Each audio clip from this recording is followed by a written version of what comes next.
அடுத்து நான்காவதாக இதில் நாம் பார்ப்பது அருமையான சகோதரர்களே, நபிகள் நாயகம் ஸல்லல்லாஹு அலைஹி வஸல்லம் அவர்கள் இந்த உம்மத்துக்கு அவர்கள் செய்திருக்கக்கூடிய அதாவது நன்மைகள், அந்த நன்மைகளுக்கு நாம் எந்த அளவு கடமைப்பட்டிருக்கிறோம்.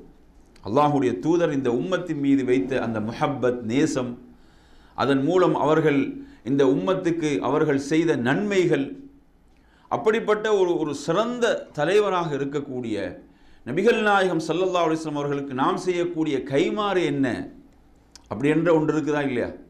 எனவே அந்த அடிப்படையில் ஒருவர் அதிகமாக நபி மீது ஸலவாத்து சொல்வது என்பது, நபி மீது அதிகம் ஸலவாத்து சொல்வது என்பது அவர் என்ன அல்லாஹ்வுடைய தூதருக்கு செய்யக்கூடிய அந்த கடமைகளில் ஒரு பெரும் பகுதி அவர் நிறைவேற்றுவராக என்ன செய்யப்படுவார், அதில் கருதப்படுவார். அல்லாஹ்வுடைய தூதரை பின்பற்றுவது என்பதுதான் மிக பிரதானமானது.